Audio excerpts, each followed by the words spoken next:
France 5 pour votre soirée Le Monde en face. Dans une heure, je vous proposerai un portrait du fondateur du mouvement ATD Quart-Monde. Joseph Rezinski a lutté toute sa vie contre la misère. 52 ans après la naissance de son association, le combat continue. Mais avant, on s'intéresse à ce qu'on appelle les maladies orphelines. Une maladie rare touche moins d'une personne sur 2000. Pour les malades, il y a peu d'espoir de traitement car leur pathologie est trop particulière pour intéresser les laboratoires pharmaceutiques. Isolées, les familles se sentent souvent abandonnées par la recherche. Je vais rejoindre notre invité ce soir, Thomas Heuguer. Bonsoir. Bonsoir. Vous vous occupez de Maladies Rares Infoservice. Alors c'est une plateforme téléphonique qui répond à toutes les questions à la fois des patients mais aussi de leur famille. Combien de personnes sont touchées en France par les maladies rares? On estime qu'il y a environ 3 millions de personnes qui sont touchées en France par une maladie rare. Une maladie concerne peu de personnes, mais étant donné qu'il y a un grand nombre de pathologies, environ 7000, ce sont donc 3 millions de personnes concernées en France. Et on évalue environ 30 millions de citoyens européens concernés par une pathologie rare. Ça veut dire qu'aujourd'hui, on découvre tous les jours de nouvelles pathologies qui étaient inconnues jusque-là du monde médical?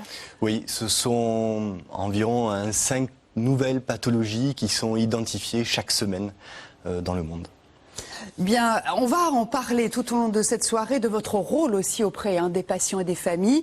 Mais on va déjà aller à la rencontre de ce qu'on appelle les enfants lunes. Ce sont des enfants qui sont touchés par une pathologie génétique qui les empêche de s'exposer à la lumière du jour.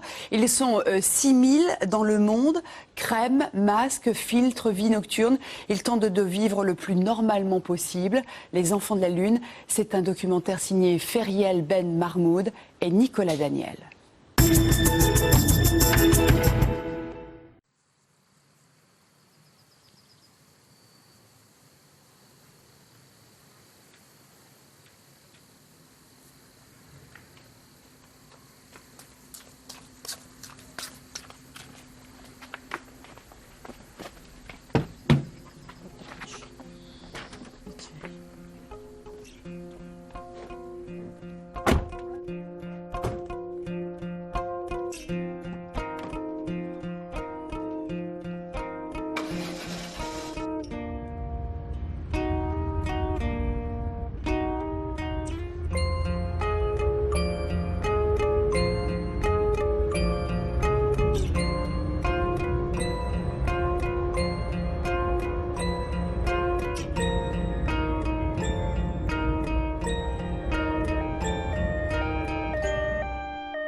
Comment vas-tu, Fatma? Ça va. Que fais-tu à la maison? Tu sors dehors? Non, À quelle heure tu sors l'après-midi? vers 20h. C'est bien. Tu pars en vacances alors? Où tu vas? En France. Tu vas au camp de vacances de l'association? Tu es contente? Très contente. Viens, je vais voir tes lésions de plus près.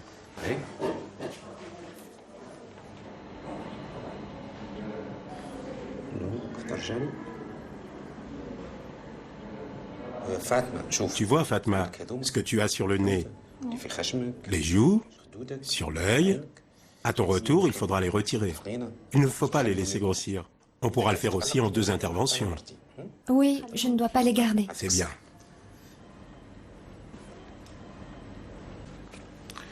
Je vous donne ces échantillons d'écran total. Il faut donc en mettre toutes les 2 heures. En ce moment, c'est l'été, il faut en mettre même à l'intérieur de la maison. Je vous donne ce document. En cas de problème pendant le voyage, il certifie que ça n'est pas une maladie contagieuse. Merci, docteur. Au revoir.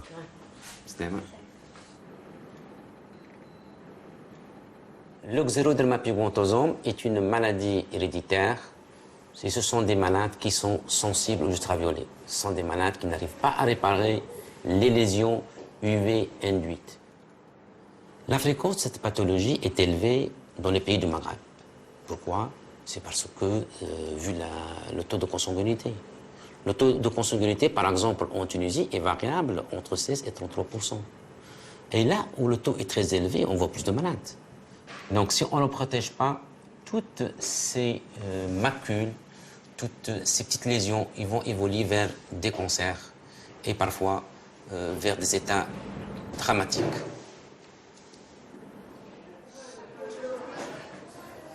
Comment ça va? Ouais, voilà.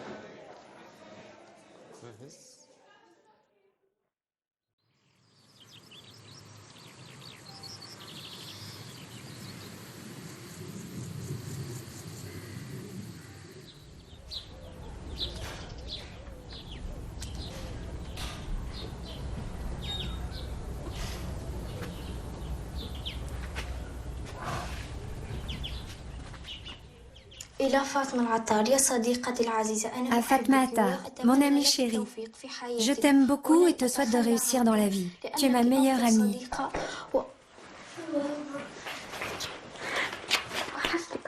Tu m'as tellement manqué.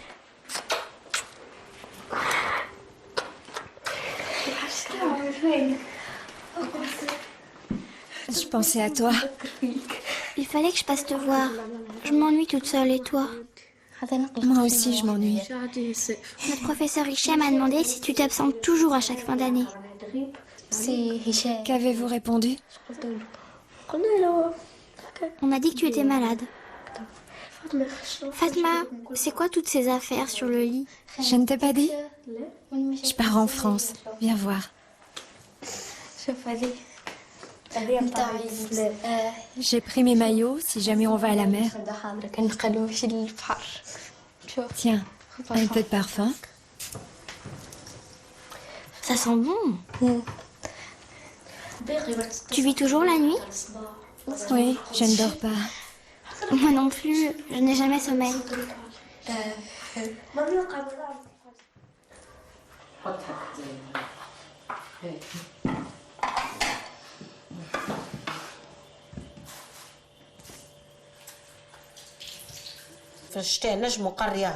L'hiver, Fatma va à l'école, mais le 3e trimestre, elle ne le termine pas. Parce qu'il fait trop chaud dans la voiture et elle n'a pas de tenue adaptée. Je ne peux pas la laisser y aller, sinon je vais la brûler.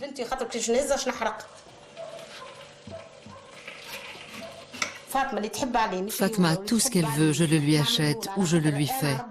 Dieu seul sait ce que je ressens. Plus elle grandit et plus mon cœur est triste. C'est une maladie très dure et je prie pour que les médecins trouvent un médicament. J'espère qu'on trouvera un remède.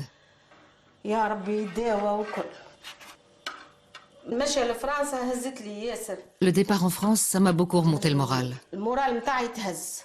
Fatma est très heureuse. Ça fait 1 mois qu'on prépare. Je n'arrivais pas à croire que ma fille allait faire ce voyage.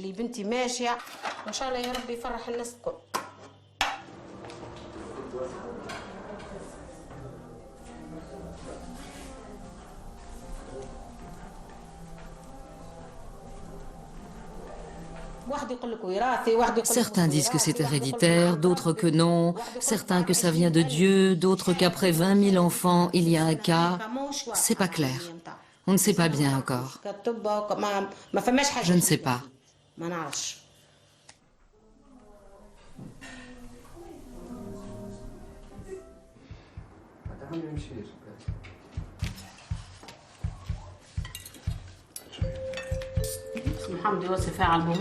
Le docteur a bien dit qu'il faut mettre souvent de la crème. Même dans la maison.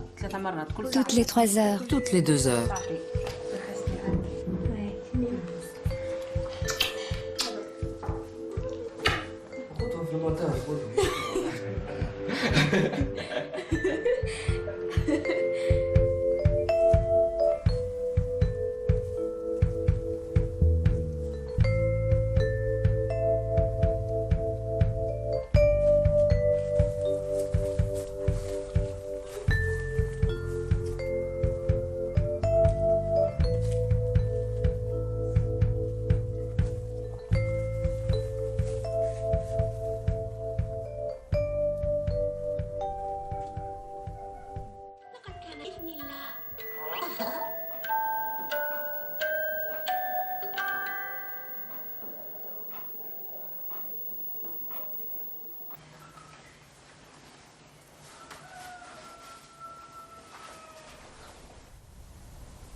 J'ai apporté un cadeau de Tunisie pour toi.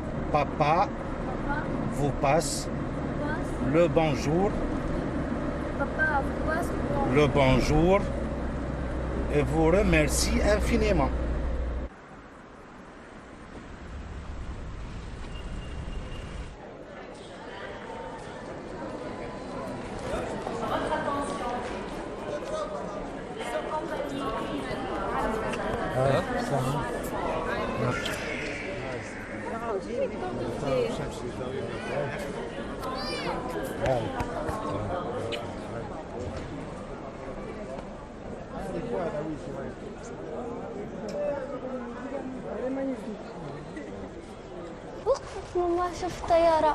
Maman, regarde l'avion.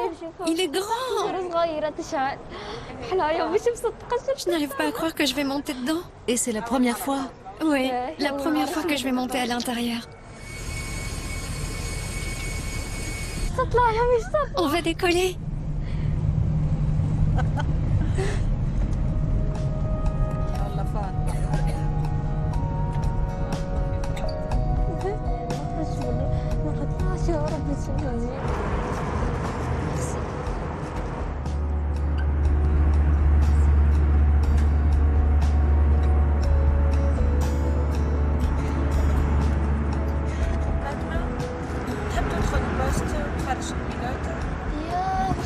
Oh, pour de vrai?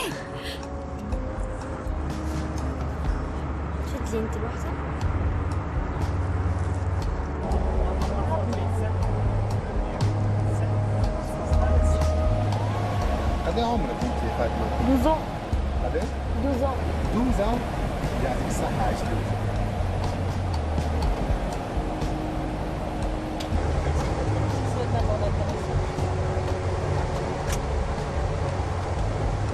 يا فاطمة، ايش نهضروا اليوم؟ الأول نعيش على ايش نهضروا اليوم؟ 1,000.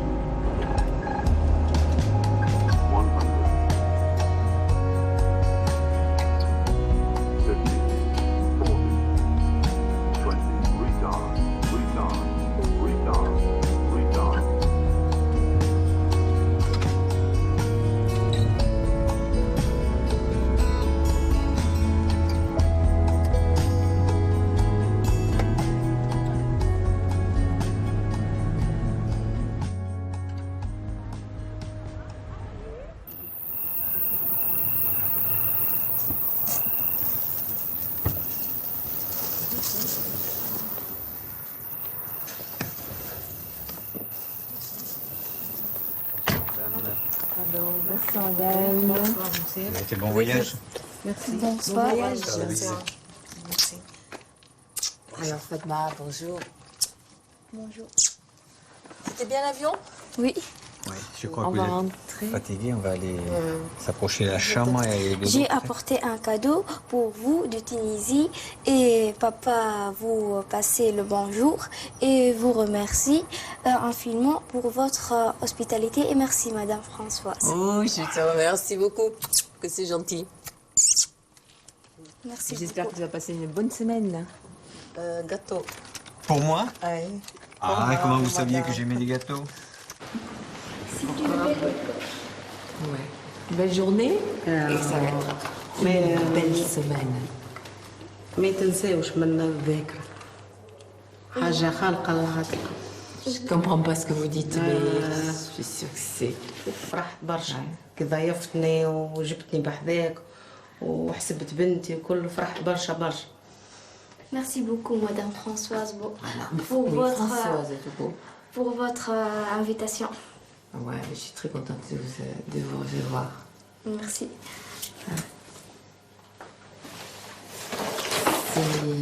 Voilà, je pense que tu vas voir d'autres... mes enfants, puis tu vas voir d'autres enfants aussi. Elle est dormie.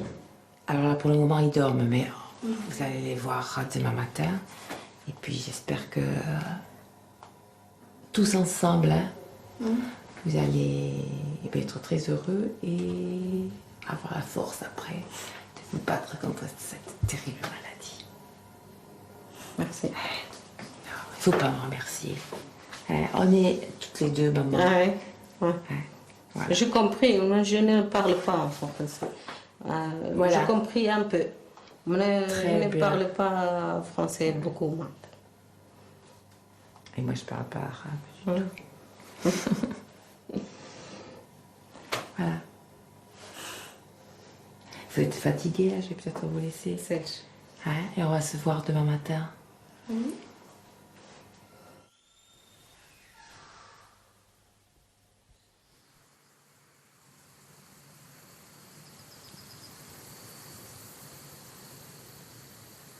Outre le fait que les médecins ne nous aient pas expliqué clairement et de manière précise l'extrême gravité de la maladie, quand ils ont compris que nous l'avions perçu, ils ont tout de suite essayé de nous empêcher de nous laisser partir justement dans ce système de protection en nous disant mais la maladie est incurable, l'espérance de vie est courte, n'embêtez pas ces enfants avec vos protections. En réalité, c'est pas tout à fait ça qu'ils ont dit. Ça, c'est ce qu'ils pensaient. Ils nous ont dit à nous, laissez-les vivre, vos enfants. La première découverte que nous avons faite, c'est les filtres. Les filtres, nous avions commencé par nous enfermer dans le noir. Et nous n'avons pas tenu très longtemps. Nous avons réfléchi et nous avons découvert l'existence de filtres qui protégeaient les tableaux dans les musées. Et le déclic qui a fait cette découverte, voilà, c'est parce que par hasard, on a pensé aux tableaux éclairés dans les musées. Et donc on s'est dit, mais eux, ils sont pas soumis donc aux ultraviolets. Si on ne faisait rien, de toute façon, bon, ils ne vivraient pas. On s'est dit, il faut à tout prix jouer le jeu et essayer de les protéger et de les faire vivre jusqu'à ce que ce traitement arrive ou un traitement arrive.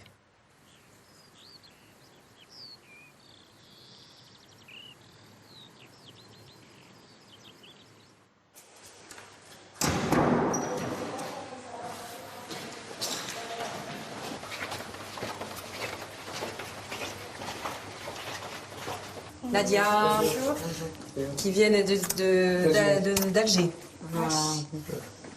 نشوف احنا نمشيو للجزائر ما نمشيو للجزائر كل عام مع فطايب. Ah, ça se dépêche un petit peu.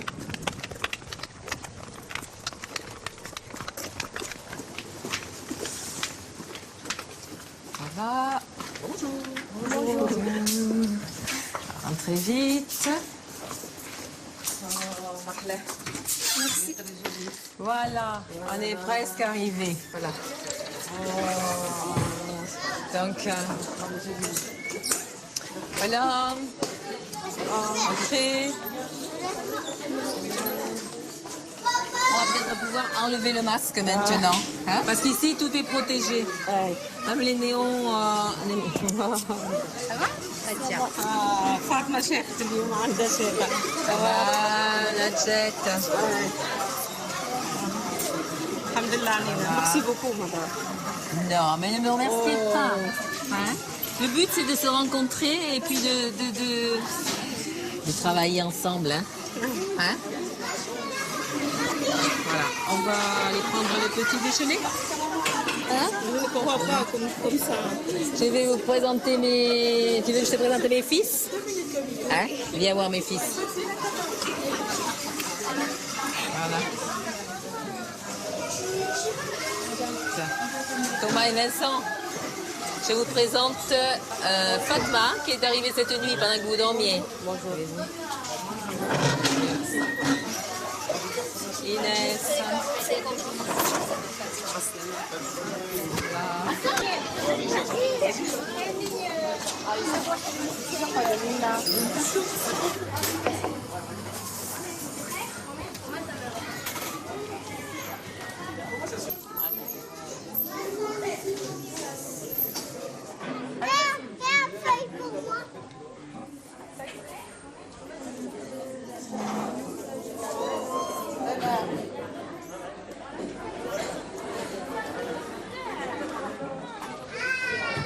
T'as vu comment on fait? Voilà. Pousse avec les pieds. Et tu te retiens avec les mains. D'accord, tu le contrôles, hein? Tu le contrôles.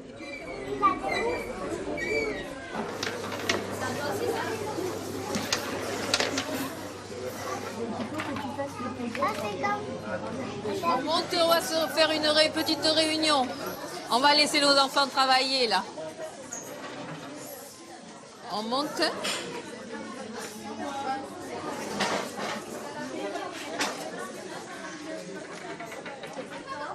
Et là, on va passer très tranquillement. Et on remonte, il va falloir le montrer. On remonte.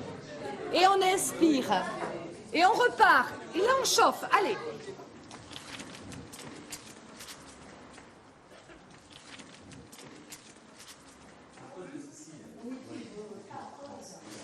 Nous avons la chance cette année d'accueillir des familles qui viennent de loin, comme Mayotte, comme la Tunisie, l'Algérie. Le but de cette réunion, c'est que nous nous sentions forts tous ensemble pour améliorer la vie de nos enfants. Hein? Nous, quand on a décidé du nom de l'association, on s'est dit, si on l'appelle Association contre le Xeroderma pigmentosum, personne, d'abord c'est imprononçable. Et donc on a dit, il faut un nom évocateur. Et c'est pour ça qu'on a trouvé celui-là, Enfant de la Lune. Et puis on lui trouve une poésie. On ne veut pas que les gens aient pitié d'eux, parce que ça c'est le sentiment le plus horrible qui existe. On veut qu'ils reconnaissent qu'ils aiment vivre, ils veulent vivre, ils peuvent faire plein de choses si l'extérieur s'adapte un peu à eux. Nous avons prévu des horaires décalés pour permettre un maximum de vie à l'extérieur, donc la nuit. Le bus du fond, il est derrière là-bas. Ah, celui-là, oui, le bus du fond, oui. Pas tout le monde ne rentre pas dans le même, hein. Regarde, en fait, c'est bon, j'ai une plaque de tonton. En fait.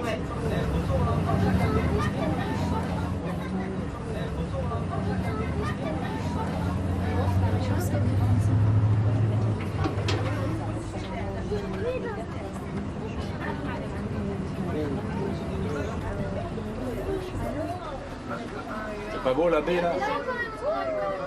Alors, devant vous, la baie de Saint-Jean-de-Luz.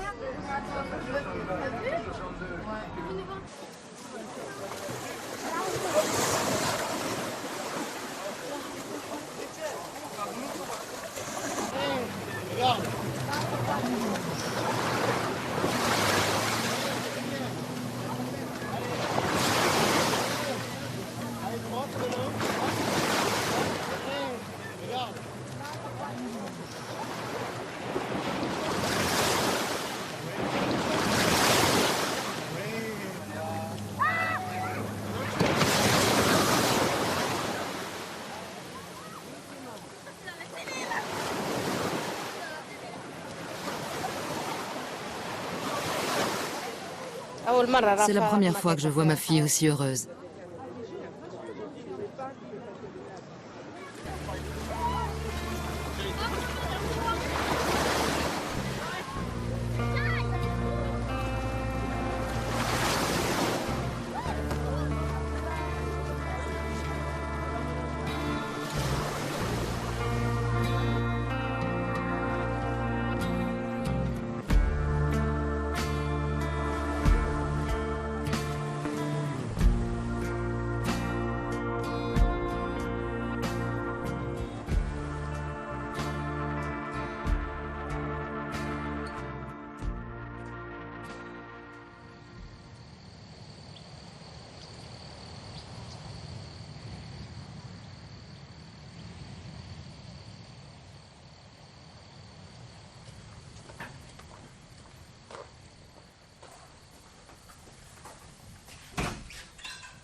La première fois que nous avons fait le camp d'été, c'était vraiment quelque chose d'unique. C'était le seul camp d'été qui était prévu. C'est à la fin du camp, quand les familles qui sont parties nous ont dit à l'année prochaine, qu'on a compris la nécessité, il fallait recommencer, et il faut recommencer tous les ans.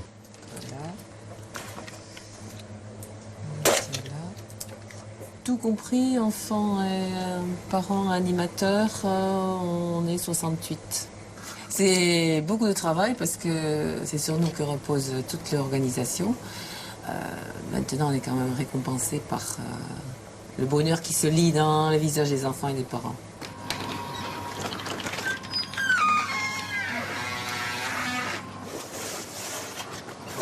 La poche, je l'ai mise, je sais où. On en a une autre, on tombe sur 3. D'accord, on tombe sur 3, ouais. Je vais remettre dans la voiture.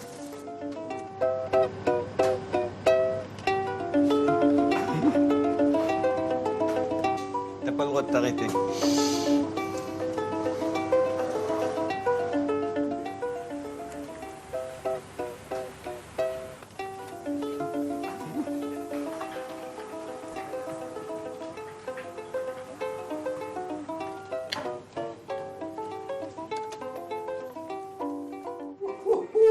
Bonjour les enfants. Voilà, alors un petit peu d'aller. Regarde bien. On reprend. Stop. Hey. Bien. Les canards.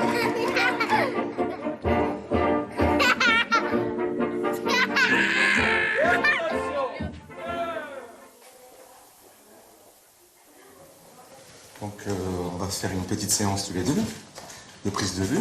Tu as déjà posé pour des photos déjà? Et ce que je vais te demander pour l'instant, c'est de fermer tes yeux. Tu fermes tes yeux, très bien.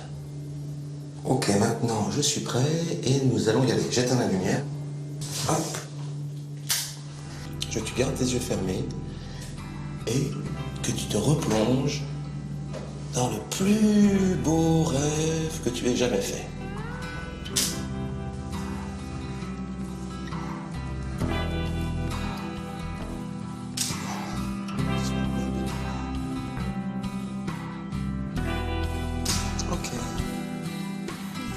Là, je ne suis plus ici. J'ai l'impression de voler au milieu des nuages, profondément dans mon rêve.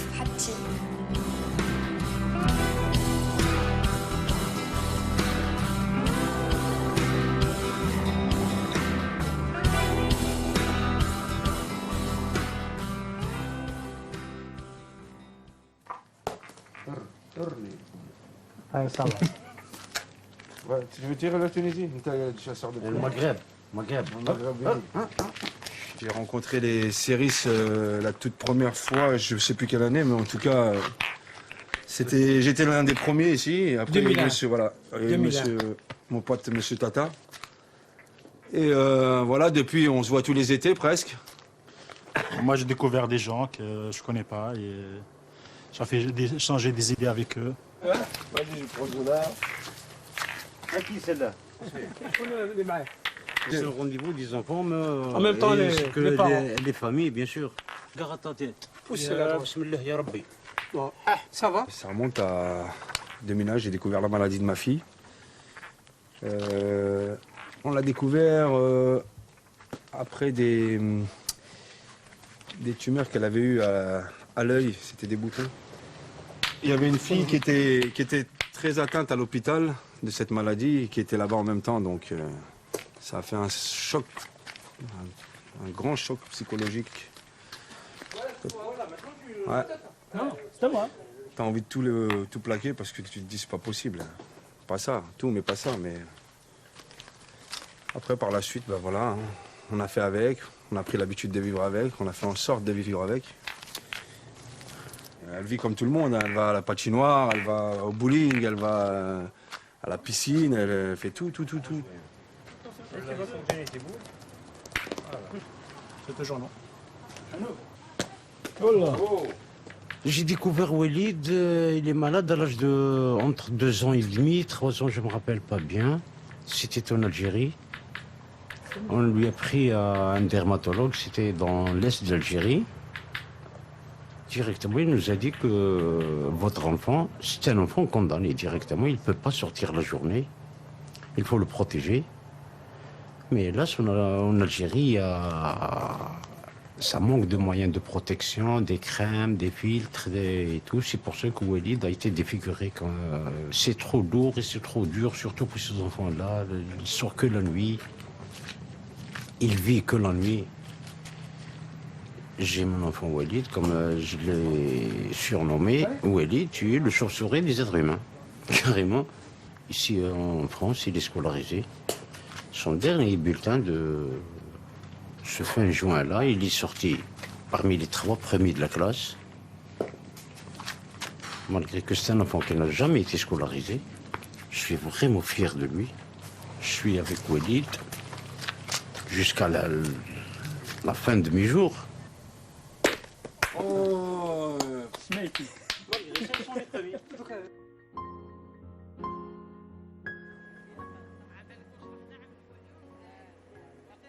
C'est une maladie qui est difficile à expliquer à certaines familles puisqu'elle est d'origine génétique.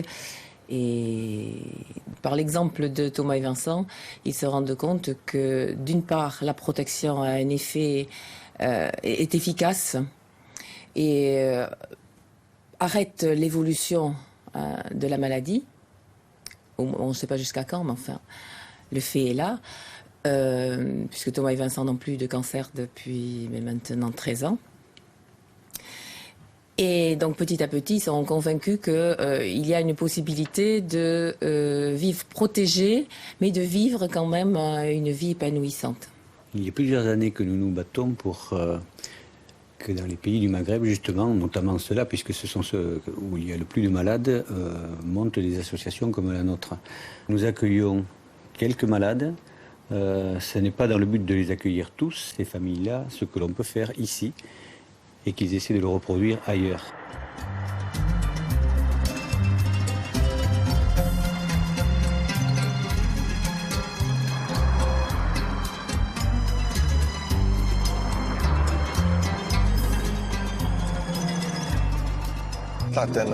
Je suis allé avec ma fille Lamia, en France, à Dax. On a vu là-bas le travail de l'association qui s'occupe des enfants malades comme ma fille. Et ça nous a donné l'idée de créer une association en Tunisie. Et là, avec ma femme Monia, on va dans la famille Boudra. C'est amateur, chez une petite qui s'appelle Sausen. En tant qu'association, on va essayer de les aider. Ici en Tunisie, beaucoup ne sont pas conscients du danger des ultraviolets. Et en plus, il y a du soleil toute l'année.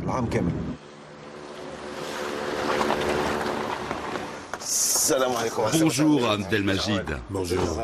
Comment allez-vous?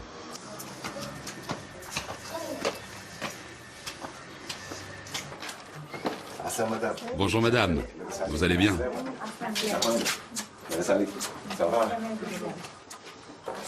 Bonjour Sausen, tu vas bien ma fille?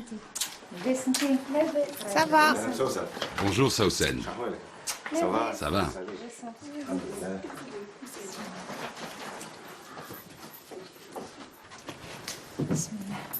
On a apporté des filtres. C'est un don qui a été fait à l'association. On va les mettre aux fenêtres.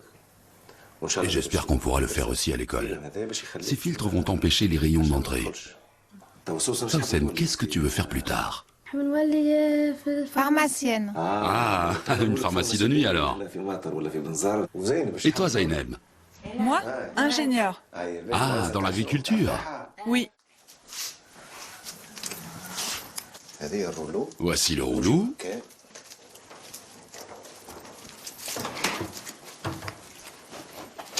Il faut faire attention. Monsieur Abdelmajid, vous voyez, chaque millimètre coûte cher. On ne perd pas un seul morceau.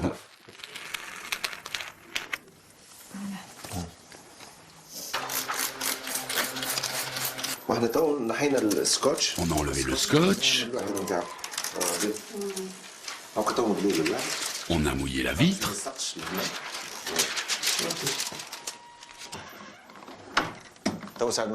Je vais mesurer maintenant les rayons avec le dosimètre.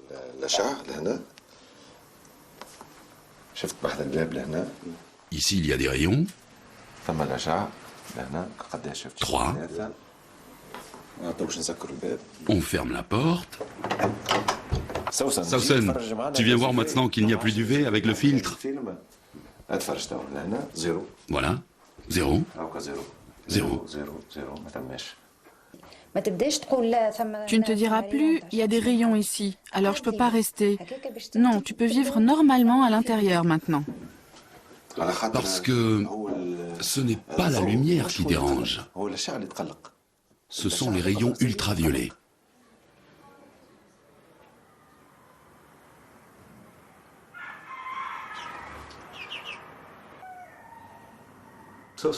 Notre fille a eu cette maladie à l'âge d'1 an. On souffre de la distance. Le docteur Zraal est à Tunis, à 60 km d'ici. À chaque fois qu'elle a une consultation, on part d'ici en bus à 7 heures. On arrive là-bas à 10 heures. On passe toute la journée à Tunis. Contre le soleil, je lui mets de l'écran total. J'essaie de la cacher. Ça me rend malade, ces trajets. Au retour, son visage est noir. On n'a pas d'autre remède que la crème écran total. Et elle coûte très cher. Cette année, on y est allé 7 fois. Et à chaque fois, pour des interventions chirurgicales. Et les gens nous embêtent beaucoup. Ils la font pleurer. C'est toujours « Regarde la fille, regarde la fille ». Moi-même, parfois, je rentre en pleurant. Notre problème, c'est le chemin entre la maison et l'école.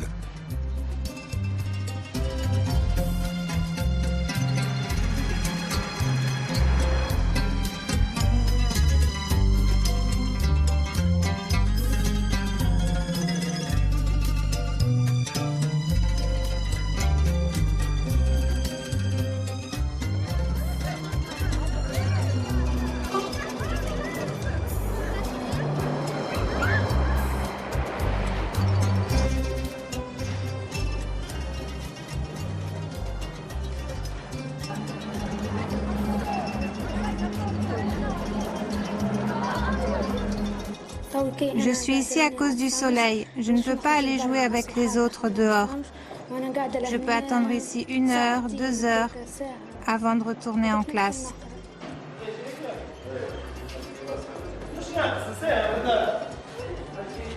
الأصدقاء الآن ما الأحداث التي وقعت في الشارع والتي أثرت في السير؟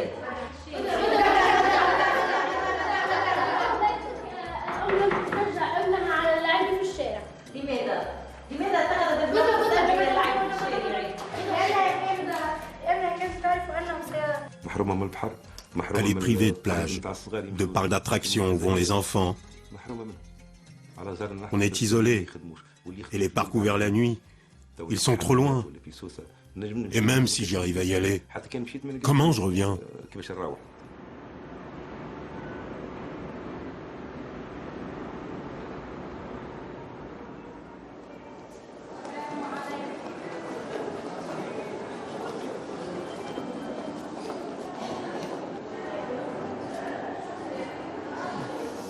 Dans les hôpitaux, on trouve des enfants qui ne comprennent pas la maladie. Et les parents non plus. Ils ont du mal à comprendre comment les ultraviolets peuvent être nocifs. Ils se disent que la lumière, ça ne peut pas tuer. C'est quelque chose d'impalpable. La lumière, pour eux, c'est la vie. Bonjour, docteur. Bonjour. J'ai apporté du tissu. Pour les tenues, c'est bien. Pour le tester, voir si on peut l'utiliser, oui. Il est souple ? Oui, il est souple. Venez avec moi.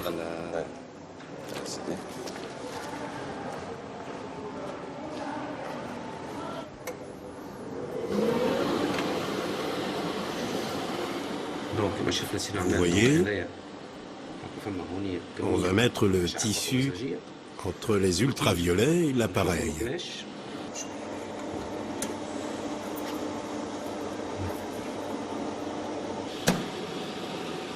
Ça fait 0. Donc ce tissu est valable pour fabriquer des tenues comme celle de votre fille. Ma fille Lamia, elle a la meilleure protection possible.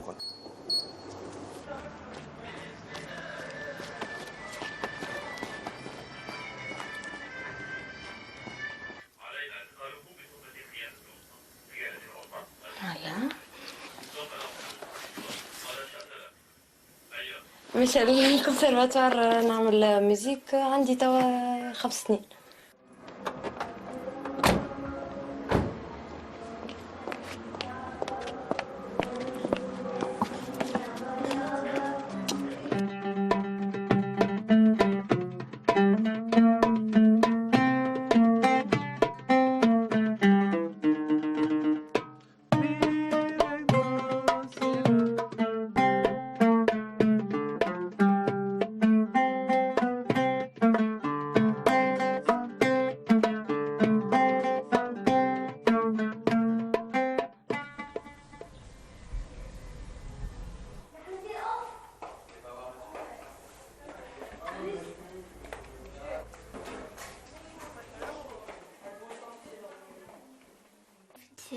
En Algérie, nous ne sommes pas les seuls à avoir cette maladie.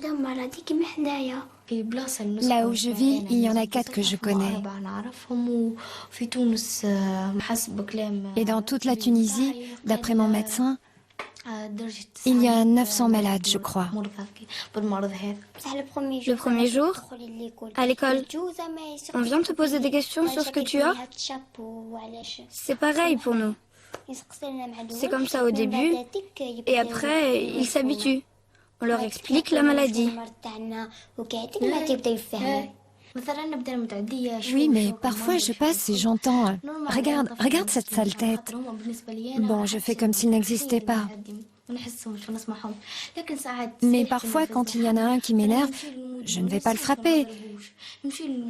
Mais je vais voir le directeur de l'école qui me défend. Tu sais quoi? Ignore-les. Tu les ignores. L'essentiel, c'est que tu sois protégé. Tu as tes amis qui comprennent. Les autres, ils ne savent pas ce qu'est la maladie. J'aime bien parler avec vous. Je peux apprendre de nouvelles choses.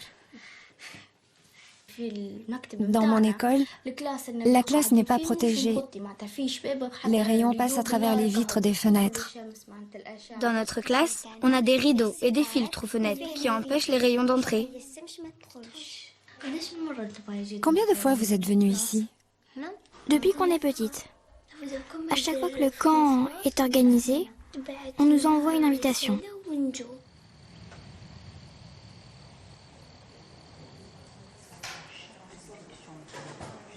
Ce qui concerne la maladie de vos enfants, donc le xéroderma pigmentosum, bon, il y a une chose qui est claire, je pense que vous avez tous compris, que c'est une maladie génétique.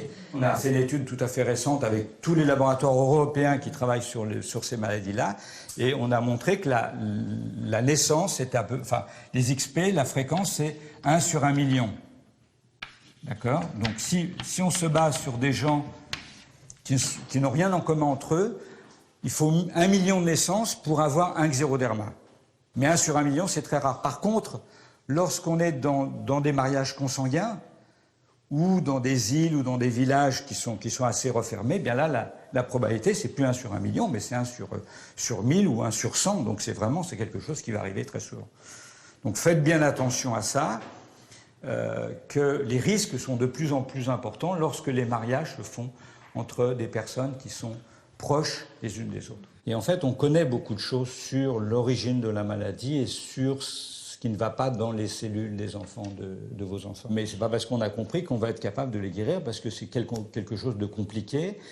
Hein, on a 3 milliards de cellules dans notre corps, à peu près. Eh bien, toutes les cellules sont abîmées. Et on n'est pas capable, comme ça, de modifier 3 milliards de cellules d'un coup de baguette magique. Personne ne sait faire ça, ni en France, ni aux États-Unis, ni ailleurs. Donc c'est ce qu'on fait au laboratoire chez nous. C'est ce qu'on appelle, de façon d'un mot qui est passé à la mode, la thérapie génique. Alors, thérapie génique, c'est quelque chose de très compliqué. C'est essayer de remettre le gène, donc la partie qui est déficiente chez vos enfants, essayer de remettre le gène normal dans les cellules de vos enfants. On n'est pas capable de soigner vos enfants maintenant. Donc il y a un côté fataliste pour l'instant, c'est-à-dire protéger vos enfants et pour pas qu'il y ait de lésions, il faut qu'il n'y ait aucun contact avec les ultraviolets. Et vous savez que les ultraviolets, il y en a au soleil, mais il y en a aussi dans certaines lampes blanches comme ça. Et c'est à vous à mesurer, hein, à bien regarder ce qui se passe. Et puis les expériences à plus long terme, ça va prendre malheureusement un certain nombre d'années, mais on fait aussi vite qu'on le peut. Et on ne peut pas aller beaucoup plus vite que la technique ne le permet. Sachez quand même qu'on sait faire des greffes d'enfants XP à partir au moins de leur propre peau. Alors c'est pas l'idéal parce que leur propre peau elle est malade, mais s'ils vont pas au soleil après c'est pas dramatique. Au moins quand la peau est abîmée, on sait la réparer d'une manière ou d'une autre. Les yeux, on ne sait pas les réparer. Si vraiment il y a une chose à protéger en numéro 1, c'est les yeux. La dame elle demande si c'est bien quand elle reste devant la télé et l'ordinateur. Ce sera bien pour elle ou pas? Ça, c'est tout le problème des enfants qui restent à la maison et qui n'ont rien d'autre à faire. Il n'y a pas de problème avec l'ordinateur et la télévision, à condition de ne pas avoir le nez dessus. Donc. Ils ont les lunettes, ils ont les vêtements qu'on leur a fait de façon à ce qu'ils recouvrent tout le corps. Malheureusement, c'est très mal accepté par certains parents. Oui. Alors, est-ce qu'on doit les obliger à protéger leur enfant? Je ne sais pas du tout. Enfin, au niveau de l'association, on ne sait pas comment faire. Ils sont musulmans, fatalistes. Dieu l'a donné comme ça, il est comme ça. On s'arrête là. Alors que non. Le travail d'un parent, c'est aussi de le protéger. Parce que nous aussi, nous sommes des musulmans. Je comprends bien, très bien, ça veut dire quoi? C'est mon Dieu qui m'a donné la maladie. Mais mon Dieu, il ne m'a pas dit de croiser les bras et regarder la maladie. Il faut réagir. Et le jour où ils vont comprendre que c'est important, il sera trop tard.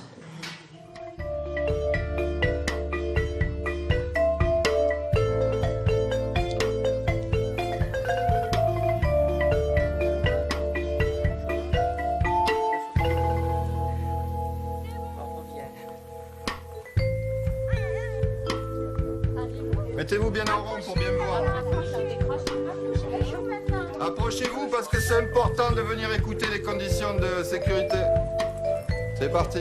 Vous pouvez grimper et d'un côté et de l'autre.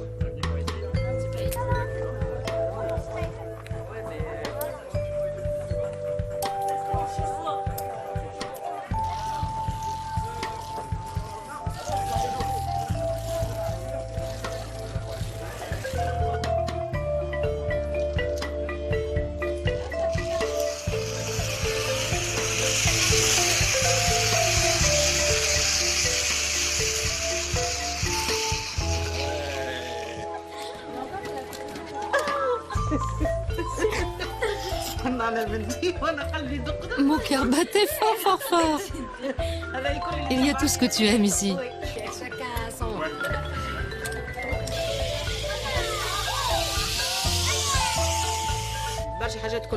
Il y a beaucoup de choses que je ne maîtrisais pas avant. Il faut que je protège ma fille au maximum. J'ai bien compris la maladie. Ma fille se sent mieux. Elle est entourée d'enfants comme elle.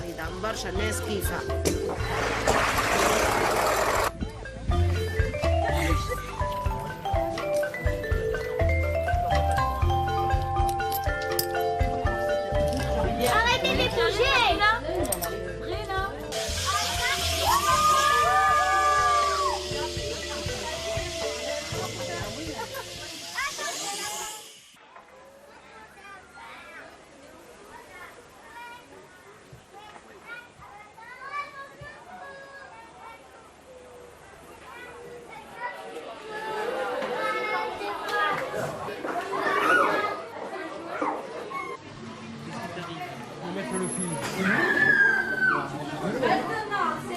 Regarde-moi.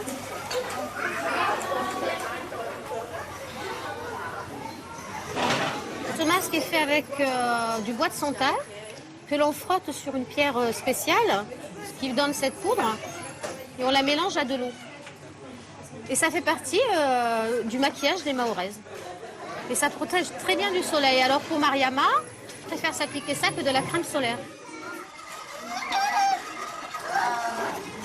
Avant, je n'ai jamais été à l'école parce que mes parents ils ont peur de mon maladie. Quand les enfants ne me connaissent pas, ils vont me rigoler. Il y a il y a trois enfants qui disent non, nous sommes djinns, nous sommes chétans, nous sommes serrans, nous sommes... Ils disaient tout gros mots. Ce qu'endetté va beaucoup nous servir et à moi et aux enfants. J'espère, Mariama. Je rentre à l'école, je discutais avec les enfants pour nous protéger très bien, comme les enfants de France.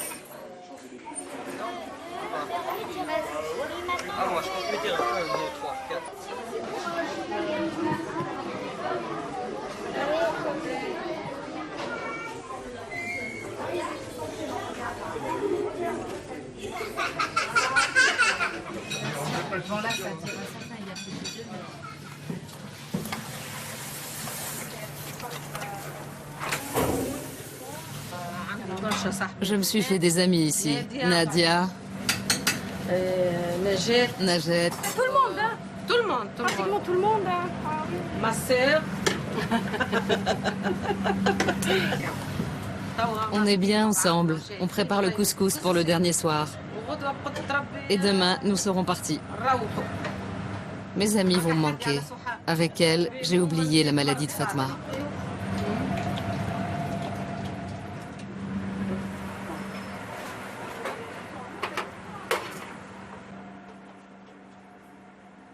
Les fonds de l'association sont pour nous, oui, une question permanente.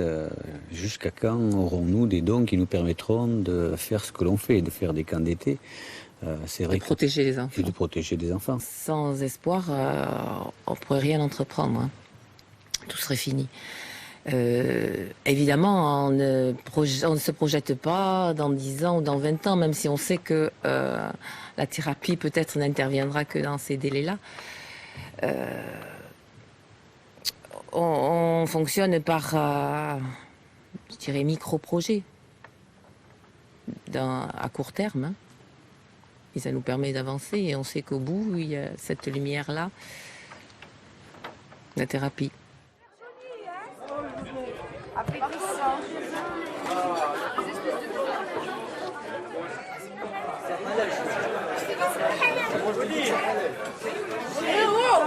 Attention à mon assiette!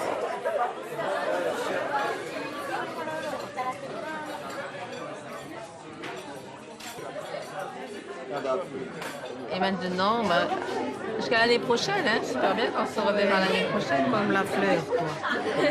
La fleur. C'est magnifique.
De retour sur le plateau du Monde en face avec notre invité Thomas Heuyer, qui est notamment le représentant de Maladies Rares Info Service, on en parlera. Ce qui ressort de ce documentaire, c'est à la fois une grande solitude, mais aussi, ça c'est plus positif, une grande solidarité entre les familles.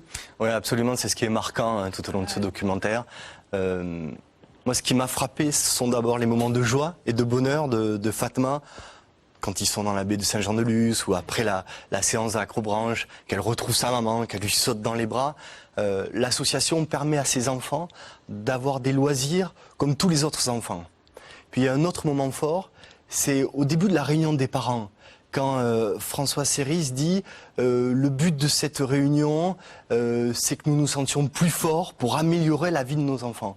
Je trouve que ça montre bien le rôle de cette association. Mais de bien d'autres, hein, je suppose. De toutes les associations qui sont mobilisées dans la lutte contre les maladies rares. Améliorer la vie des enfants au quotidien et puis faire bouger les choses, faire évoluer les mentalités, faire progresser la recherche et la prise en charge médicale.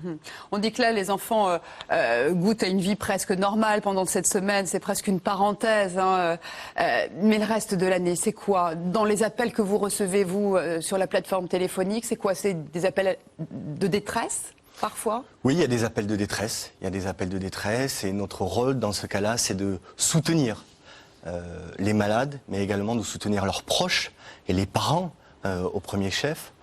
D'autres types d'appels concernent l'information. Ouais. Si vous voulez bien appréhender votre pathologie, il est essentiel de comprendre quelle est la maladie, quels sont les tenants et quels sont les aboutissants.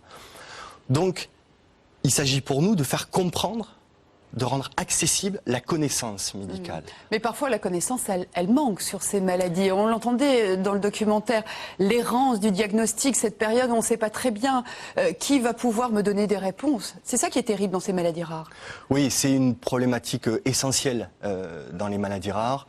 À Maladies Rares Info Service, par exemple, on reçoit 20% de demandes de personnes qui n'ont pas de diagnostic. Alors, quelle est la meilleure façon de répondre à cette difficulté? C'est d'orienter les malades vers des services médicaux spécialisés. Et en France, grâce au premier plan national maladies rares, ce sont les centres de référence et les centres de compétences qui permettent de diagnostiquer la pathologie. Oui, c'est le plan maladies rares 2005-2008. C'est ça qui a permis de mettre en France des centres de référence. Ces centres de référence, ces centres de compétences n'existaient pas avant. Ce sont des services médicaux qui ont été labellisés par le ministère de la Santé et des moyens leur ont été attribués. Environ 200 postes de médecins ont été créés et 200 postes de paramédicaux et d'administratifs. Aujourd'hui, ces centres sont spécialisés sur une pathologie ou un groupe de pathologies. Il y en a 132 en France, 132 centres de référence et 502 centres de compétences. Alors, c'est bien, il y a des centres de référence, on peut les solliciter. En même temps, pour les familles, il y a très peu d'espoir de traitement. Finalement, les laboratoires pharmaceutiques s'intéressent peu à ces maladies. Oui, en effet. Pour autant, les choses ont tout de même évolué ces dernières années. En France et au niveau européen, des médicaments orphelins ont été mis sur le marché, mais c'est vrai que la recherche, que le temps de la recherche n'est pas le temps des malades. Des moyens ont été débloqués pour la recherche, près de 72 millions ces 4-5 dernières années. Les associations aussi contribuent à développer la recherche, mais on en est encore à une recherche qui vise à comprendre comment fonctionne la maladie. Identifier le gène, identifier les mécanismes, mais il n'y a pas encore assez de recherche qui porte directement sur le clinique pour arriver vers des traitements. C'est terrible pour les parents, je me disais, parce que finalement, sans espoir de traitement, il faut tenir au jour le jour, finalement, faire prolonger la vie. Oui, absolument. Mais je trouve que les parents séries sont un très très bon exemple. Leur combat montre bien qu'en étant unis, en étant ensemble, les choses changent. Mais pour une famille qui arrive à se battre et quelque part, voilà, qui a un espoir et un optimisme incroyable, combien de familles se retrouvent isolées aujourd'hui? Oui, il y a encore trop de familles isolées. À Maladies Rares Info Service, on y est confronté tous les jours. C'est d'autant plus fort dans le cas des maladies rares qu'elles sont mal connues, mal comprises. Ah mais voilà, j'ai tel type de pathologie, explique une maman à une voisine. Cette pathologie n'est pas connue par la voisine. Donc il y a un sentiment d'incompréhension, d'isolement. Heureusement, il y a les associations qui se battent. On propose, nous, aussi, un service qui s'appelle le service de mise en relation des malades isolés. Orphanet ? Avec Orphanet et Maladies Rares Info Service, on a développé ce service. En quoi ça consiste? En 2 mots, des pathologies sont tellement rares qu'il n'existe pas d'association. Eh ben on leur dit, inscrivez-vous, et si une autre personne a la même pathologie que vous, vous serez mis en relation. renforcer les liens entre ces personnes pour qu'elles s'entraident, se soutiennent. Est-ce qu'il faut aussi lutter contre la culpabilité des parents? On le voyait dans le cas des enfants lunes, c'est une maladie génétique. Génétique veut dire un lien du père ou de la mère à l'enfant, donc cette culpabilité, parfois. De manière générale, 80% des maladies rares sont d'origine génétique. Il y a une vraie problématique par rapport à ça, une vraie difficulté. C'est la raison pour laquelle il est essentiel d'accompagner les parents face à ces difficultés. Alors, je vais vous citer 2 exemples. Il faut évidemment que des psychologues soient présents dans les centres de référence, dans les centres de compétences, et que leur poste soit pérennisé. Il y a aussi un bon exemple de choses qui ont avancé dans le cadre du premier plan, c'est la création d'un nouveau métier qui s'appelle les conseillers génétiques. Ce sont des professionnels de santé ou des scientifiques qui suivent une formation d'un niveau master et qui sont capables d'accompagner les malades et leurs proches face à la pathologie. Alors, ce premier plan qui a apporté beaucoup de choses, dites-vous, s'est arrêté en 2008. Nicolas Sarkozy a promis un nouveau plan. Est-ce qu'il est en place, ce plan? Ce plan n'est pas encore en place. Le président Ça prend du retard? Oui et non. Je vais vous dire en 2 mots. Le président de la République s'est engagé à ce qu'il y ait un nouveau plan qui entre en vigueur en 2010. Et l'autre volet de l'engagement, c'est qu'il soit élaboré en 2009. On est presque fin 2009. Le chargé de mission interministérielle qui va piloter l'élaboration et ce prochain plan devrait être nommé, là, incessamment sous peu. Des groupes de travail thématiques vont être mis en place. Et dans ces groupes de travail, on va faire un certain nombre de propositions. L'ensemble des acteurs concernés, au premier rang desquels les associations évidemment, vont faire des propositions pour ce deuxième plan. Merci beaucoup Thomas Heuillère, et je rappelle que vous trouverez toutes les coordonnées de Maladies Rares Info Service sur le site de france5.fr à la page consacrée au documentaire Les Enfants de la Lune. Et puis je vous rappelle que le Téléthon, c'est comme chaque année le 4 et 5 décembre prochain sur France Télévisions.